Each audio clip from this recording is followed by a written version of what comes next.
तो लड़का 22 साल का हो, 25 साल का हो, बस ज़्यादा उम्र वाला ना हो। ये न्याय है। यदि लड़की 20 साल की और तुम लड़का 40 साल का ले आओ तो ये तो बेटी के साथ अन्याय हुआ। और वो अन्याय का भागीदार कौन है? उसके माता पिता, क्योंकि वो लेकर आए हैं। और केवल गुरुदेव मेरे साथ में ये हादसा नहीं हुई है, मेरे सभी बहनों के साथ में ऐसा किया गया। तो आपकी माँ कहाँ है? मेरे पास में ही रहती है, इस समय दूसरे जीजा के पास में है। तो वो कैसी माँ है? निर्दयी है? मैं ये पूछना चाहती हूँ कि अब मैं करूँ क्या? पापा को भी यही वचन दिया मैंने कि मैं रखूंगी, और वो घर में इतनी दुखी कर रही है कि मेरा खाना पीना हरा। तो माँ को भेजो क्यों, ऐसी माँ को जो आपको बेच रही है, जो आपके साथ गलत काम कर रही है। ऐसे लोग दया के पात्र नहीं है। यदि पहले ये कन्फर्म करो कि माँ, हो सकता माँ सही हो, गलत है, गलत है, तो आप उनको खाना पीना देना आपका कर्तव्य भी है। बूढ़ी अम्मा कहाँ जाएगी? इंसानियत तो कहती है कि आप उनको खाना पीना दो, लेकिन वो दया का पात्र नहीं है। जब धृतराष्ट्र के 100 बेटे मारे गए, तब भीम भैया धृतराष्ट्र को रोटियां ऐसे कुत्तों की तरह देते, बुढ़े खा ला।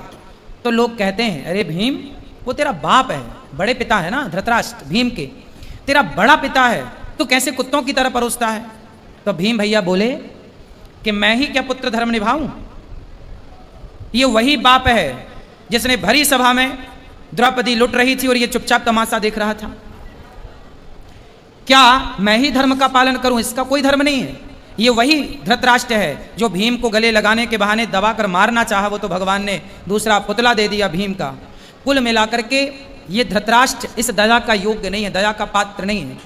कुछ लोग दया के पात्र होते हैं, कुछ लोग दया के योग्य भी नहीं होते। फिर भी आप दया करके रोटी तो दो, सेवा तो कर लो। अब जो किया उसने वो पाप भोगेगी। आप क्यों पाप मोल लो? आप सेवा ना करके पाप क्यों मोल लो? आपके आश्रित है तो सेवा करना। घर में कलेश ये करती है ना कि जब मैं माला लेके बैठूं तो उसी कमरे में चली जाएगी, फोन लगा के बात करने लगेगी। हाँ, तो उसको फोन लेके हटाओ। किससे बात करना बुढ़ापे में? उसको बहनों से कुछ नहीं तो हर मोबाइल लेके रख लो। बोले मोबाइल नहीं मिलेगा, फिर लड़ाई हो जाती है, घर में कलेश करने लगती है वो।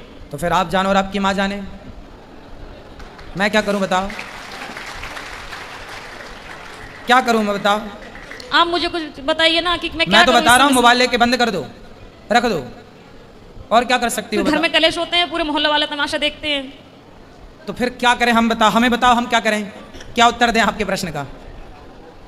हम बताओ क्या करें?